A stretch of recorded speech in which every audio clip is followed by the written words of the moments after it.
questions. So if anyone has a question about his process, about anything about the artistic journey that Austin's been on, or anything we can talk about Black Book, we're happy to answer those questions and have a conversation, because that's what we're all about at Collective Consciousness, is having a dialogue. So here's Austin. Do y'all need the mic for me to talk? I didn't think you needed it. Bad. He's good. Some of y'all, do y'all need me to stand because some of y'all can't see me, so you peek your head. Yeah? We were trying to be Oh yeah, there's a lot of y'all in here, my bad. Okay. We were trying to be fancy. I'm gonna be like Oprah. My apologies.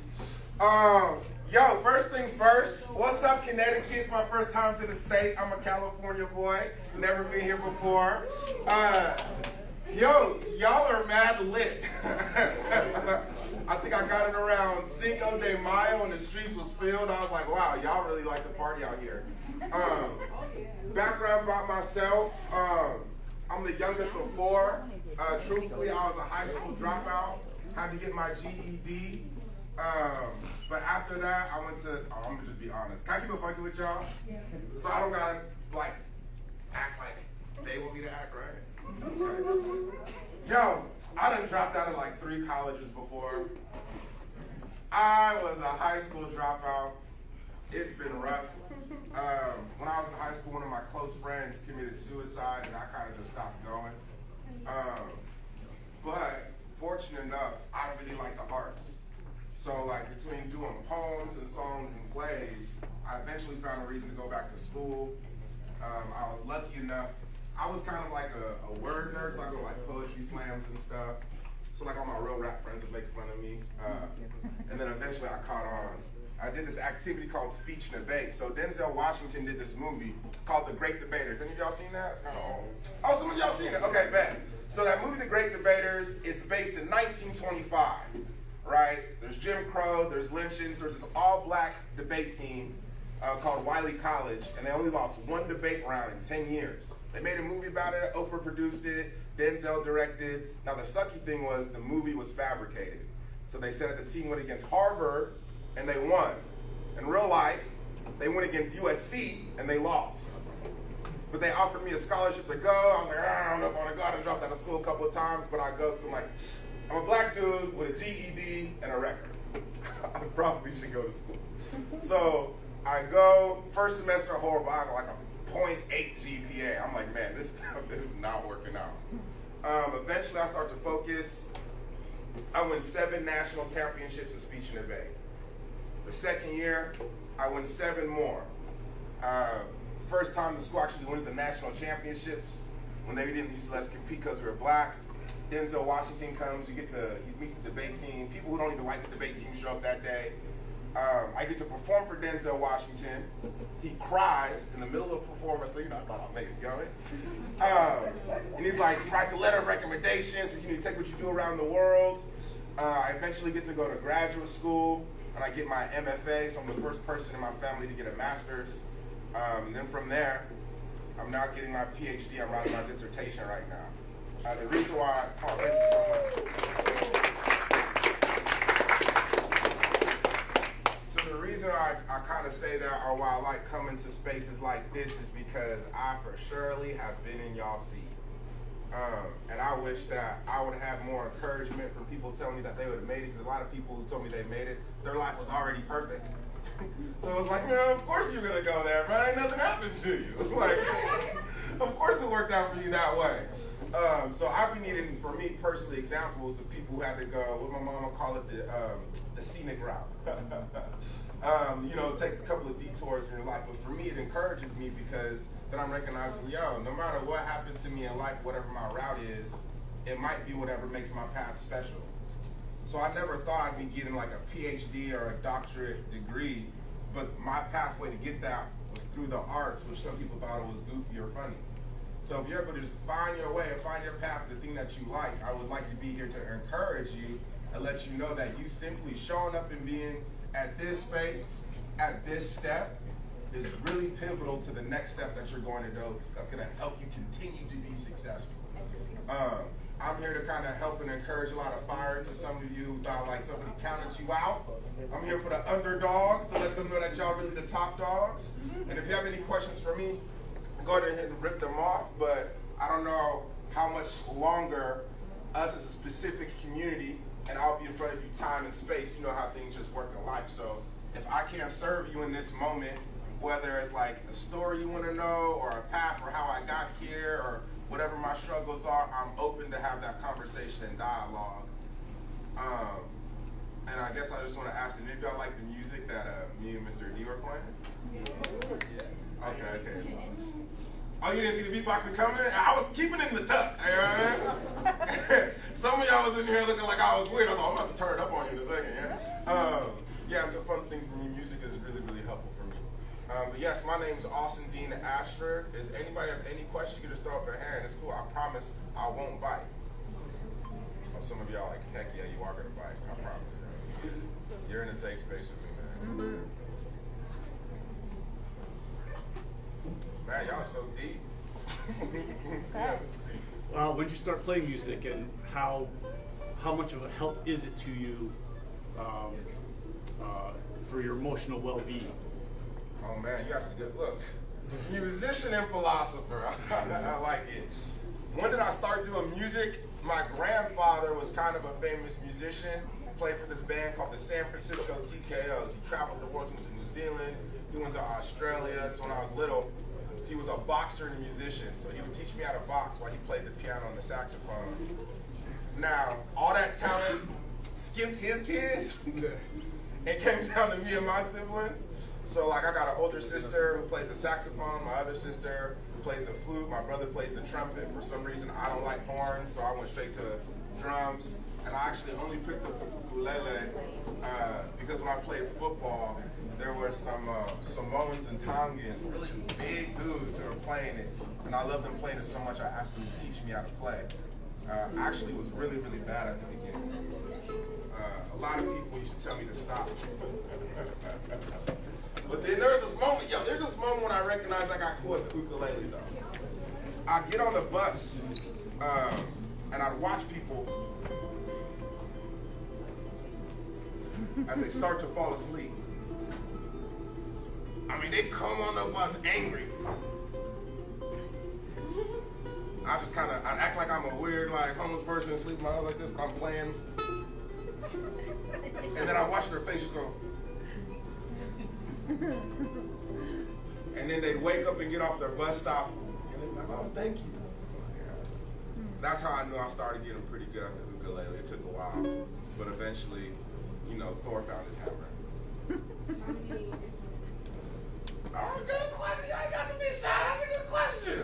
How many instruments do I play? Well, it depends on how we classify instruments. I say somebody who could play the pencils on the table, you a drummer, I count that. If you rap or sing, that's voice, so I count that. Writing, even if you don't do your own writing, that's another instrument, I count that. So I play drums, piano, light on the guitar, not like Mr. D. Ukulele, I do a lot of looping. I do writing, I do rapping, I do singing. You want to hear something? Yeah. I don't know, y'all have to give me energy. Y'all ain't got no coffee, man. Y'all acting like I'm about to give you an assignment right now. You free, I promise. I'm not about to ask you to do nothing. What's that? Oh, you trying to give me you want a song? Okay. I only do one song, but if I do this song, you gotta repeat it. You gotta do it with me, because I'm not about to do this by myself. You rock with me? Okay. Y'all see this weird thing that I'm wearing? Yeah. It's fly though, ain't it? Alright? So, the reason why this design is cool, remember I told you I had to get my GED and I was a high school dropout? Yo, so when I finally got my master's degree, I was like, I don't gotta take none of y'all nice fancy pictures. My graduation picture gonna look how I want it to look. My mama was mad, I put a grill in my mouth, y'all. Right, I'm saying? I'm educated, you can't tell me nothing. What you mean? I got here, what you gonna mean? I earned it, yeah. I got my grill in my mouth, I got my chain on, I got one of them rings. Look, I almost came in there with a cane and a crown, but they wouldn't let me come into the graduation. You know what I'm saying? Look, I did not do all this work till I had my moment. Y'all playing. So then I took a picture of that. I started getting to my design, and I was like, "Yo, what if I wore my graduation picture?"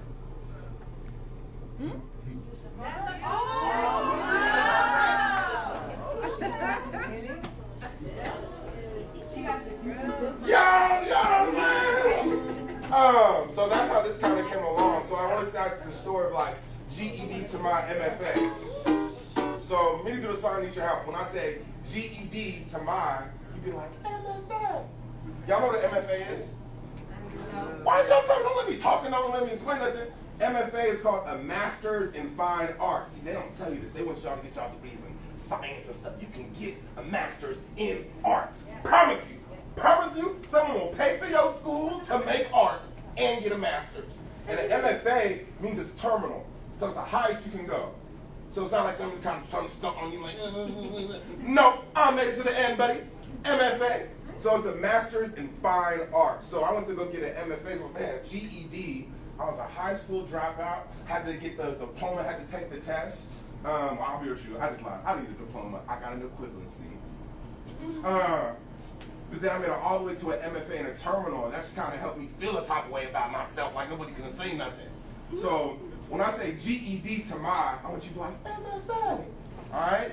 When you say GED to my, okay, this side get it, you was getting it, I need y'all to get it, y'all right? All right, y'all get it. GED to my, GED to my, GED to my, GED to my, GED to my, GED to my, this is my GED to my, GED to my, GED to my, GED to my, this is my GED to my MFA. In 08, I didn't graduate. Mama said I didn't walk the stage. Let my dad, but I brought him shame. Story started as a tragic day, but we gonna celebrate on Saturday. Better days, better things, better pay, better friends, better drinks. They don't know why I feel this way. Yay, history, I'm from the yay. But I'm known from across the states. GED to my from Arkansas to the Golden State. May 11th when I graduate, I was new and I changed the place. They don't see a black man the same. Independent and I made a lane. And I did it without a chain. Poly College, I read the debate. Off Broadway, my son up play. GED to my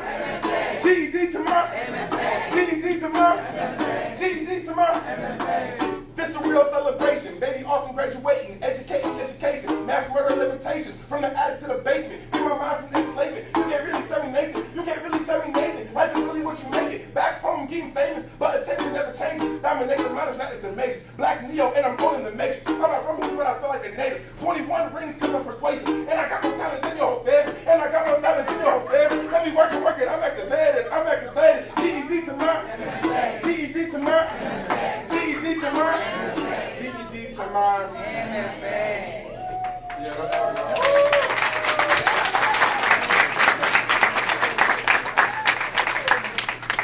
Y'all good? I gave you a little song? Yeah. Awesome. You guys like that song, or what did you like about the song? What stood out to you? It was real. What was real about it? You said you took my your struggles and stuff. Yeah. That song kind of helps me get through sometimes. And if I could be honest and vulnerable with you guys, you know, I'm like, I'm a PhD student and da-da-da-da, and I'm probably make it sound sweet. I ain't gonna lie to you, it is hard, man. Gosh. Whew. Whew. It is tough up there. But you know what? I don't think you guys even know this. Me coming into this room with you guys, you're all putting a battery in my pack for the education that I'm even still trying to get right now, you guys. I'm going through dissertation proposals, comprehensive exams, presentations, committee members, yuck.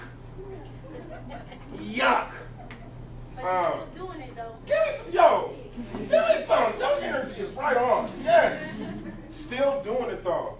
Do any of y'all feel tired about y'all education? Yeah. There you go. What makes y'all tired of it? What makes y'all frustrated? Getting up work. Work? Lots of work. Lots of work? Getting up early. Getting up early? That early class. Ooh. Yikes. The homework. Do you guys know what you guys would want to do? Let's say, graduate. It's done. You did it. You did like me. You put the grill in your mouth. Right? Let's say you want to get more degrees. You say, oh, I want to get this, I want to get that. You get your master's, you get your job, great. You got the chain on. Do y'all know what y'all want to do with all that stuff?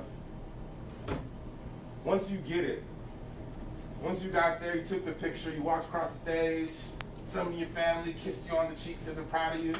You got your stuff, you're in the parking lot, what you gonna do? Go straight home. Go straight home?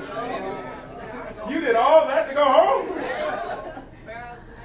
Exactly. Fill out the next step. Do you guys know what your next step is you want to do with your education? How you going to make it work for you? You work for it. How's it going to work for you is what I want to know. Find out what you love. Find out what you love. Do you know what you love? Yeah. What you love? Auto mechanics. Like working on cars and stuff like that. Oh, yeah. I'll be seeing you soon. This is my oil change, boy. Boy, my thing working out. Well, I need to fix that right now. Okay. I like that goal. That's a good goal. Anybody else have a goal what they want to do with their education? Be rich. Be rich? I'm digging that. Well, I got 2 goals. So pharmacy tech, and then later in life, I'm trying to get a business. Business owner? Yeah. Go ahead and get you some money. Get you some money. Someone said, Rich, I missed, what you say you want to do with your education? No, not behind you, you. Oh, I want to be social worker. Oh, you want to give back? That's dope. Let me give you something for that. I like that. Education, want to give back. Anybody else know what they want to do with theirs? Yeah. I want to go to the military and go to college. Oh, you want to do double duty. Go ahead. Okay, security and freedom at the same time. That's good. Is anybody lost and not know what they want to do? I respect that. Seriously. I think a lot of times when I was going to school, I didn't really know. I was just trying to be open to whatever is possible. But sometimes when you're on the path of just being open to what's possible, what's supposed to happen for you just line right up in alignment. Sometimes it smacks you in the face, you want to get back at it. You know, it's exactly what you're supposed to be doing. So it's okay if you don't know yet, but I hope that if you don't know, that you're open to what could be possible. I know I just personally went into my life, but some of you guys look like who's this weird black guy with the ukulele. And I know I'm supposed to be promoting the play, which I hope you guys do come see. I'm not trying to be here super, like, toot my horn or something like that, but a lot of, like, white people who are over awards and stuff gave me a lot of them. So they said I'm qualified or whatever that means. But the reason why this play matters to me so much is this play essentially has a lot of my life in it. The good stuff, the bad stuff. I don't know how many of you guys have seen a one-person show, but during the play, I turned into 15 different characters in about a span of an hour. That's one way to look at it. The play's done extremely well. It's won a whole lot of awards, and it's extremely pro-black, but it also advocates for language, which I think all of us should have access to. Do any of you guys have any questions about the play or theater or anything about my life? What is the theater? Tell us about it. What is the theater? The play? Yeah. Okay. Oh, thanks for asking. So the play is set up in the future. What happens when all teachers are allowed to have guns in the classroom? And what happens when a white teacher accidentally shoots and kills a black boy? And a substitute teacher shows up to help all of the friends deal with the death of their friend using speech and debate. Isn't it like The book club? Okay. it might?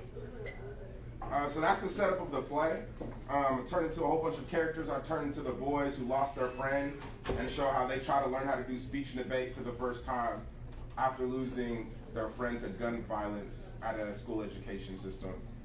The reason why I wrote the play is because I went to school in the South, and there they already kind of let guns in the classroom, and we already kind of know about biases. So I just kind of wonder what happens with that setup. So if you've never seen a play like that before or a one-person show, I might know some people who got like a discount date for tickets, or there might be some educator in the room who's willing to cover your costs with you. And I tell you this, y'all, I'm a good date. You bring a boo thing in there, I guarantee I set you up for the win by the end of the night, y'all. So that's a little bit about the play. And I'm here with CCT for the first time, thanks to Jenny. Absolutely. And tonight, Thursday, is Pay What You Can night. So at CCT, we believe everybody deserves theater, right? So you can come for free. You can come for free today if you want, right? Or you can give us $1 million, or you can give us anything in between. But Thursday night is Pay What You Can. So you can come into our doors and see the show. The show is beautiful and poignant and really, really funny. Really, really funny. Really, really, really funny. Really, really funny. And any questions? Any other questions for Austin about the play or the process or what it's like to be a working artist, which is a journey in itself? Right. Or do you want him to sing another song? What's hard? I'm not going to put you on the spot. You got any deals? Can we get credit for working art? I'm broke. What? Can we get credit for any deals? We get credit for going to the play. You will have our love for going to the play. Yes, our undying love. No, what time is this? 8? At 8. So we have a play tonight at 8, tomorrow at 8, and then we have a 2 o'clock and another 2 o'clock this weekend. So we also have some matinees if you want to come during the day. Yeah? You gotta come on the weekend. And then it's all next weekend too. So.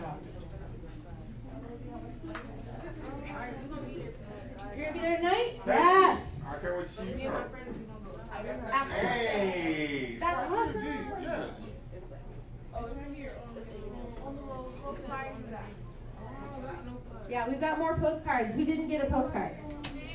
Raise your hand. I'll come to you. Yes.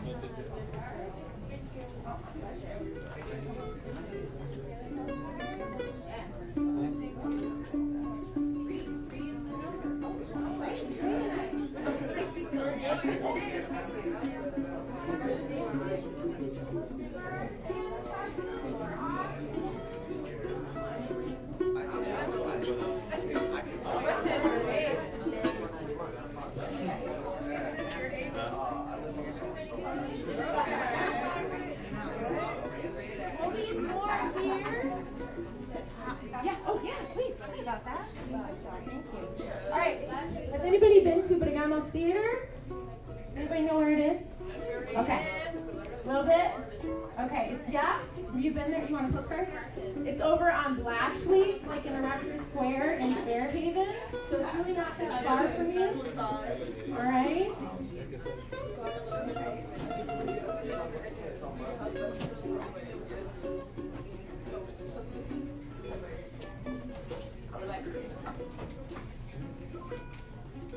All right. Well, thank you all so much. We really appreciate this time to be with you. Are there any last questions for Austin or anything about Collective Consciousness Theater? So we've been around about 15 years, which is hard to believe, doing social justice theater. So we do a whole season of plays, like I said, that are all about social justice theater. So really working predominantly of stories of Black and brown people and women, underrepresented communities, and telling the stories that need to be told. So that's what we're doing on the daily. I have a CCT. question. Please. So if we had any inspiring actors in here, how can they get involved? Or writers? Great question.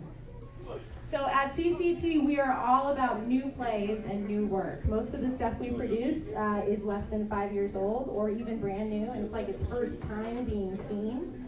So if you have a play, if you have a scene, if you have something you've written, poetry, right? All of it, we are always taking submissions. It means you can just email us and send us your stuff, and we'll read it.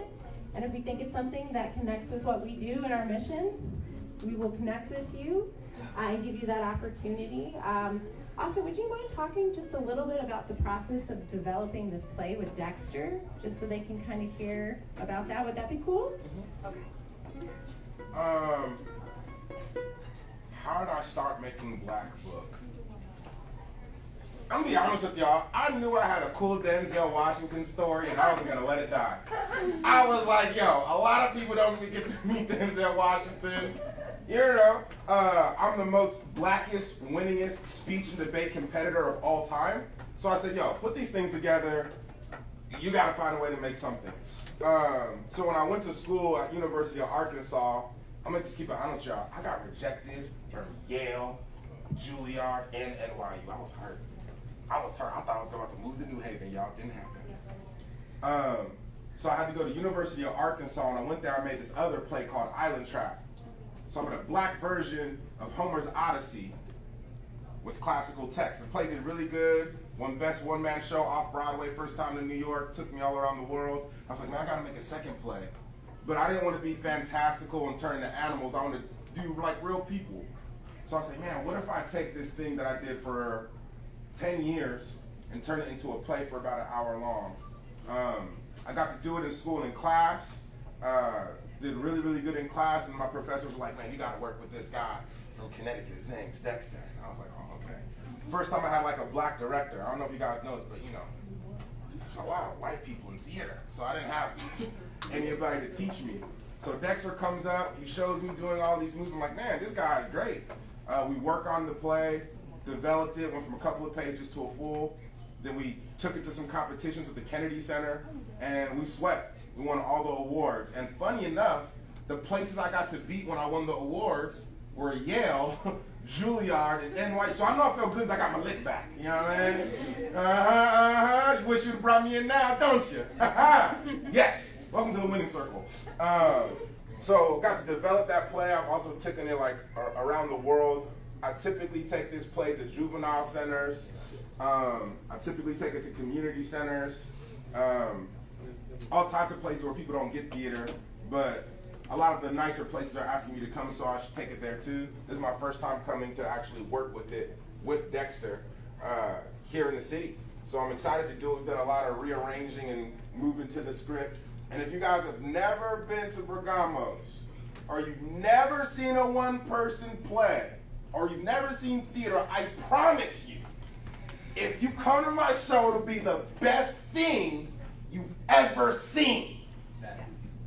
I'm telling y'all this. Look, what about TV and Broadway? I don't want you to be like, man, oh man, he came to the thing, I could have sung, You're having your chance right now. Before I do the Lin-Manuel, before I blow up, and you got the chance right now.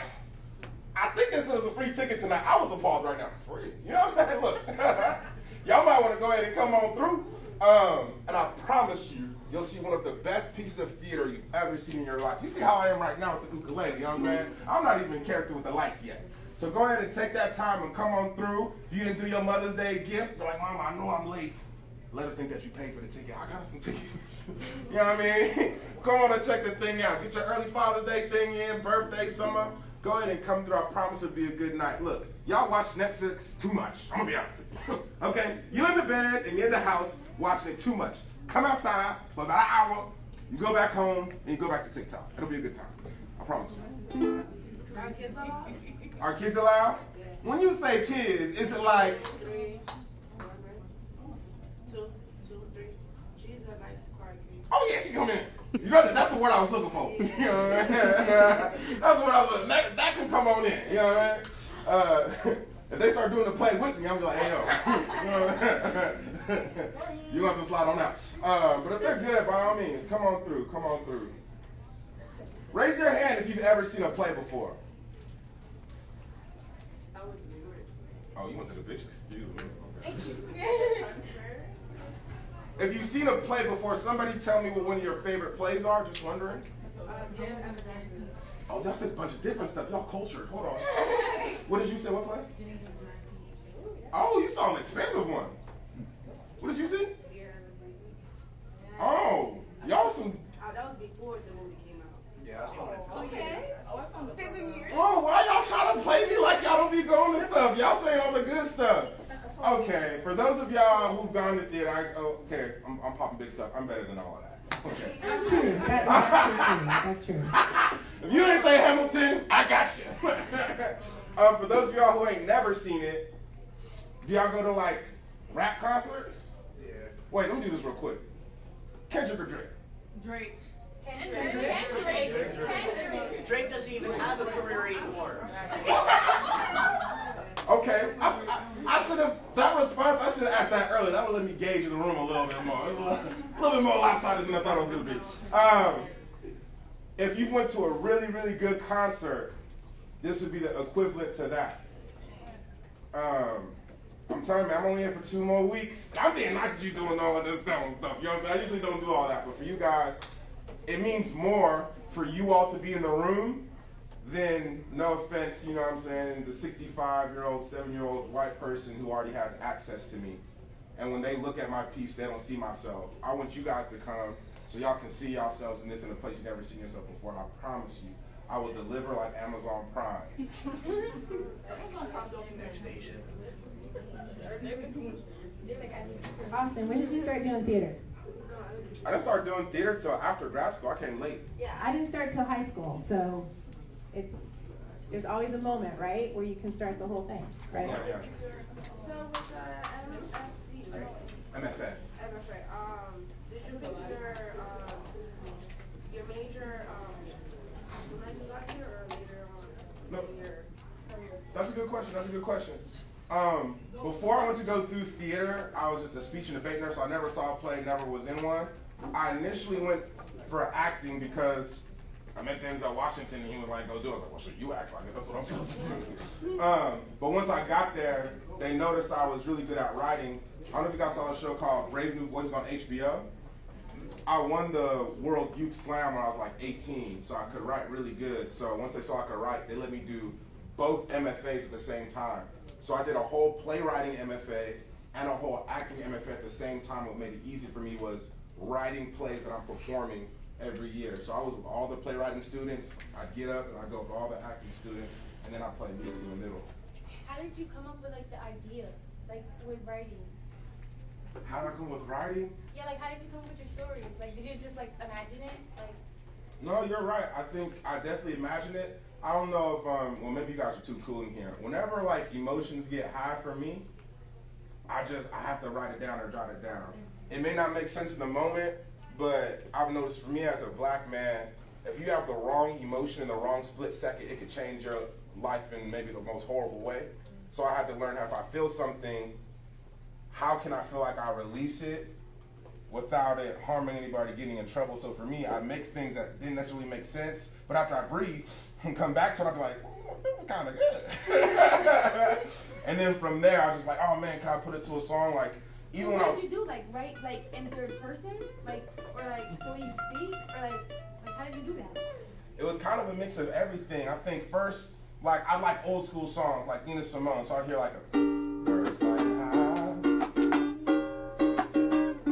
you know how I feel.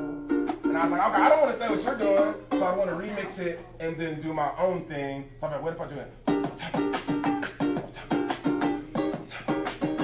And I'm like, yo, okay, now this is something I can rock with that feel mine. So then I put like my own little, I don't know if you guys were into it like I was. Yo, for me, there's a moment where Lil Wayne was the best rapper alive.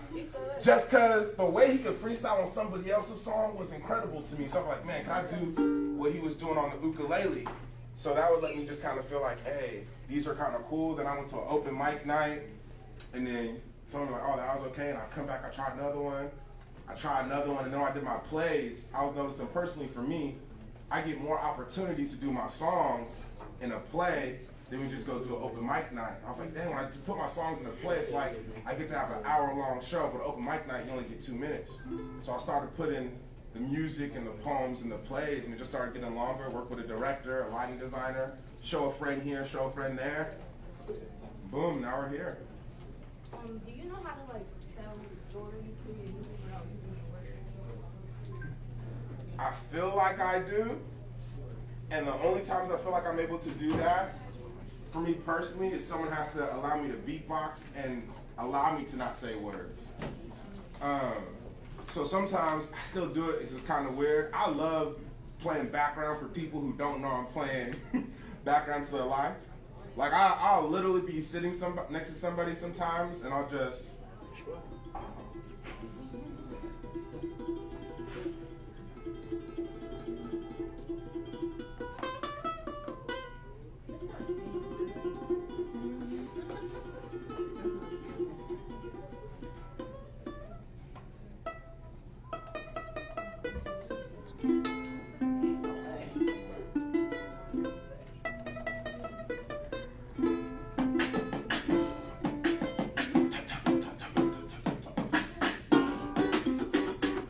So though I'm doing that, to me, I'm telling the story through song by the way that it's constructed and felt and arranged together. And I don't need words. I have a great time. For me, that's speaking. But that's usually to the deeper individuals who are able to understand frequency and vibrations. But I don't want to get too weird for y'all. Good. How do you deal with writer's block? Oh, that's a good question, yo. Yo, the best thing that I figured to help me out with writer's block is to get into my body. Because when I have writer's block, I'm in my head. So I got to go for a run, basketball, football, do some I have to get in some type of form where I'm sweating and I'm just thinking about my body. Then after that, I usually can get right into it because I'm not in my head. And also, I don't force myself to have a first draft or anything clear when I sit down. I'm like, yo, this is a fragment. If it's a part of a sentence, just a thought. It might just be me yelling a word over and over again. That's okay. Take a break, come back. Yo, what's up? What you like to write about most? You like to write like music or like fictional stories, personal stories? Like what you like to write about the most? I just appreciate your shining here, brother. So I appreciate you. absolutely, I'm so glad you're here. Yo, to be honest with you, it used to be little pieces, but now I try to find a concept where I can put it all together. Cause and this is gonna sound so bad. I don't mean to sound arrogant because I saw what happened to Drake. What? For me, I don't get fulfilled by just doing one. Like doing a regular play and playing one character with 6 people, bro. I'm like, I'm behind the stage waiting, like, bro, what's my line? You know what I mean? When am I gonna start? Or sometimes I'm just doing a music show and I'm just doing songs without characters. I'm like, next song. Or if I'm doing a poem, but for me, the reason I like one person show, it's like a solo talent show. So how can I use all of my talents in the span of an hour to tell you one narrative story? And that's kept me so engaged and entertained because now I'm like, okay, I'm good at beatboxing, I could do that. I'm good at spoken word, I could do that. I could change different characters. I could do the crowd interaction. So all of them come together, but when I write them, they're usually separate bits that I know just have the same nucleus and theme. But it doesn't have to be super connected. That way it lets me put it together and it helps me check that the other parts fit together. You're right, don't you? I write in my mind. I'll put it to you like that in my mind already. Man, I need you to put something on the page, man. You're going, man. You need to make some work. Appreciate it. Absolutely. Thanks for shining. Anybody else got a question? Wait, if you're an artist, raise your hand. What do you define as artist? Everything. So What do I define as artist? My question to you is, what do you define as art? Everything. Everything's art? I mean, what, if Ooh, you consider we're getting into aesthetics today? Y'all deep. What's up? What is art? Yeah, let's talk about it. Okay, I have this weird question then. If somebody does painting with chalk on the floor, you consider that art, yeah? Yeah. What if a bird steps in that chalk all over the floor and it looks like a pattern? Is that still art? Yeah. Depending on who's looking at it. Dependent? Say that again. Depending on what? Depending on who's looking at it. Depending on who looking at it, man. Y'all was supposed to be deep in here. I wasn't fully awake. Go ahead, bring that up in here. That didn't answer your question at all, huh? no, but everything.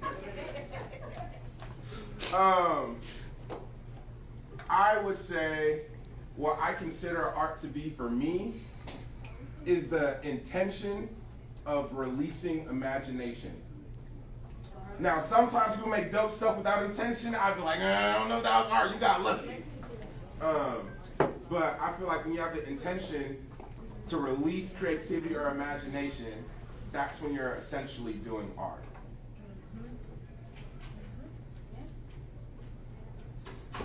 Sorry, I didn't mean to get so Siri Webster dictionary on you. Now I have a question. Hit me gently. In writing and in acting, I assume there is a lot of rejection. In writing and in acting, I assume there is a lot of rejection. What's your advice there? What's the advice for rejection? Yeah. Man.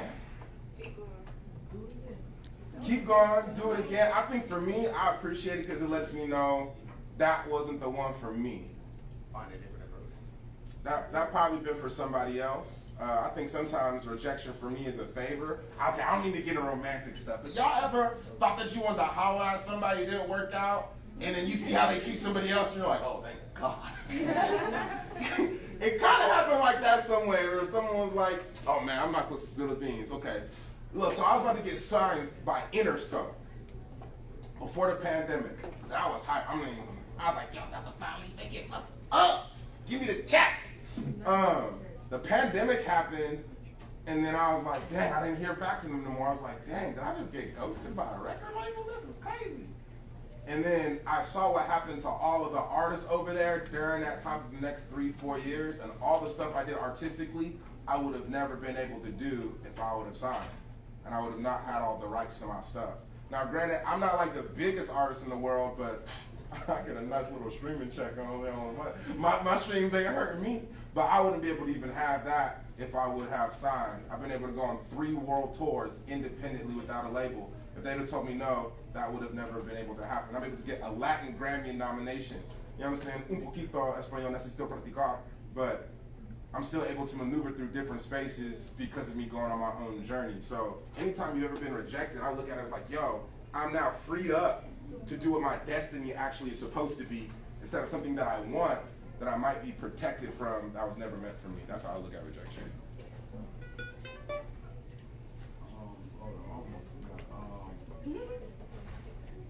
What would you tell somebody that wants to write for a first-time writer? What kind of advice would you give? A first-time writer? The difficulty is just getting the thing out and get through the ugly, muddy, getting it out.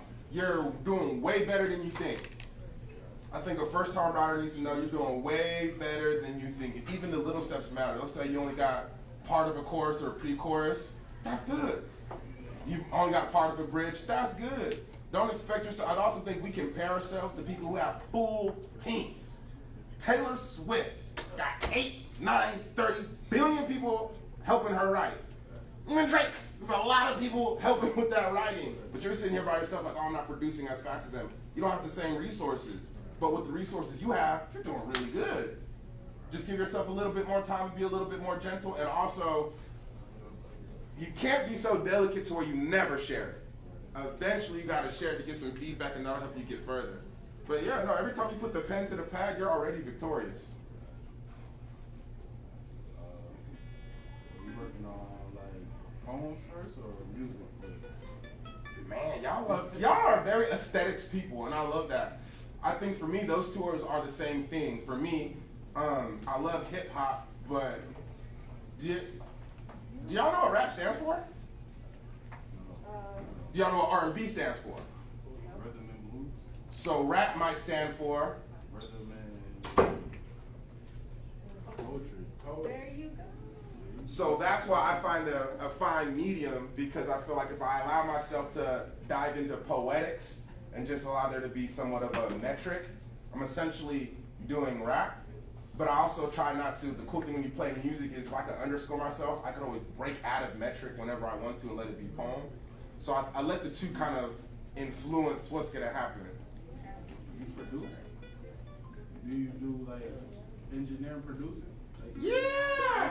But I'm going to keep it funky. I'm not going to lie. I have a lot of people help. I ain't going to lie. Act like I do it for myself. I get that first pre-mix, you know what I'm talking about? Send it off to the homie and be like, oh, you messed up on this. You messed. Send it to another person.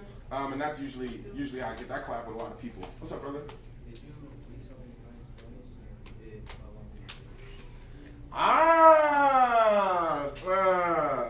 ¿Tú sabes español? Un poquito. So, yo también. So, I'm from California. We're in a place where you kind of got to know a little bit just to maneuver around, but never super deep. I think I didn't really get super deep into it until I started working for the U.S. Embassy. And they're like, yo, we're about to send you to Colombia for 2 months. And I'm like, what? So I'm like the only dude mainly speaking English around these people from Venezuela, Colombia, Ecuador. Greatest musicians are like around South America, and they don't speak English, so I have to learn. Bro, just to eat. Just to eat. Just to go to sleep, get some water. I had to learn something. And then from there on, you know, I just kind of kept in contact with some of them on WhatsApp. And I'm not the sharpest, but what I learned about learning languages is if you try, even when you mess up, folks really appreciate you trying. And though I mean, they tell me my sentences are bad all the time. They just laugh at me and then they help me get to where I want to go. But you doing that small step or attempt take you a long way. So even where you are right now, bro, I'm telling you, if there's a, this is going to sound so goofy, if there's like a taqueria spot that you like, I'm dead serious, just try to order in Spanish. Just try. And even if you mess up, they might help you a little bit. And be like, yo, I'm going here at least twice a week. And that's just gonna be, and then just try to throw in like one new word every time. If you get intimidated, that's fine. Because when I don't know, I'm just like. But just to get in there, just throwing like a word or two. You know what I'm saying? Instead of just saying, hey, here wanna, hola, ¿cómo estás? You know what I'm saying? Sometimes they'll give you some more language, sometimes they won't. Sometimes they be in shock. Like they'll be like. Because, I'm walking around my little chains. They be thinking sometimes, if I don't talk, they be thinking I'm Dominican. I'm like, no. But you just got to throw in a little bit of language. Because you know what I've also learned about that? It's the same thing with instruments. So some people think you got to be really, really good at an instrument to be around musicians. Nah, musicians are really cool. If you just kind of try, they ain't going to, like, crap on you. Just be like, nah, but when you want to play a G, this kind of how you, just stay in G. Don't even change. It'll just help you find that. And you're like, dang, next time when you be around, you just add a little C. And people don't know is, you can play a lot of music with 2 chords. But people who don't know chords don't even know that, so you can be able to get around. I think sometimes we just got to get over, like, and I have this sometimes too, when it's not a familiar space, we get insecure, don't have the confidence. But putting that one word out or trying to learn that one note, everybody on the other side is really willing to accept you because we can see you trying. So we're going to help you out get the rest of the way.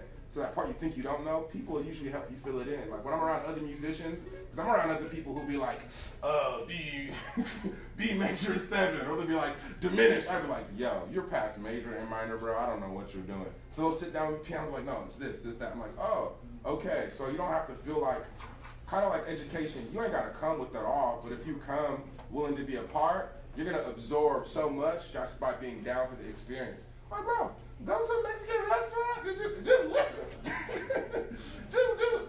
just listen or just try to spark a conversation with somebody. And if they ask you to speak, like, no, I don't speak that much, but I want to learn, and they might help you teach you something. It'll definitely benefit your life. I hope that was helpful. Did you ever think you'd be where you are today? Like, did you have faith in yourself? Oh, man. No, I didn't. This might sound weird. I always had hopes that there was something big for my life, but because of what I was seeing every day, it was hard for me to believe it. It was like, man, I feel like I could be here, I could do this, but when I looked around the room, nobody around me was doing that. My environment wasn't like that, so it was hard for me to have a lot of faith. But the things that would help me get sparked is just a little step. It sounds like weird, but even though I didn't have like 5,000 people come and see the show yet, if I could just look in the mirror and do my little. And you know what I found is, I was like, dang, I used to think I played this for other people, but a lot of times I have a bad mood, I'm playing for myself. I've never been in the same mood after playing than when I was before if I felt some type of way. And that's how I know art was helpful for me, because I'll be having a bad day, I'll just play a song, and after I play the song, I'm like, oh, what was I even that about? And for some people that's painting, for some people that's dancing, some people that's writing, some people that's singing. But I do think it's okay if you don't have the full-fledged faith from beyond your situation right now. But I do think it's important to at least envision yourself better than what you have, even if you don't believe it yet. Because sometimes envision it will then turn up the belief. Because one thing is when I started believing and seeing it, things started to get a little bit higher. Because at first it's like, I'll never graduate college. I was like, oh, man, I finally got a C. Hold up. Hold up. I got a C plus now. Hold up. Can I get an 80? You know what I mean? And then eventually got there. And that's how I'm where I am now. So, I mean, it helped me out. So I hope there's something you're working through. Just envision it if you don't believe it yet. And it'll get there. Time for maybe one more question. Anything else? What do you like in the East Coast so far? Well, have you ever been on the East Coast? Or is this like your first time on the East? I'll be visiting y'all, but y'all weather is harsh. My gosh. Yeah, we got a bipolar weather. Man, I'm sitting like it's May. I'm thinking, you know what I mean? You know what I'm saying? I'm like, oh, I needed to bring something for rain. What's going on there? Yeah, like today it'll Hey, rain and some of us, tomorrow we it'll be get- like we get 80 into degrees summer. outside. Come to the summer. Come to in the summer. It's way better. Oh, y'all be outside, I'm sure. What I do love about y'all though is y'all artists are crazy good with whatever resources they have. Some of the best I've seen in the world. You know, I've been to Europe, I went to Asia, I went to South America. Folks on the East Coast, out of nothing, can make some of the best stuff that I've ever experienced in my life. And I just question, like, how in that environment did you make this? So y'all inspire me in the most wildest ways. I pray for y'all to have more beaches and sunlight, but you got what you got. All right, y'all. Well, thank you so much. Another round of applause for Austin Dean Ashford.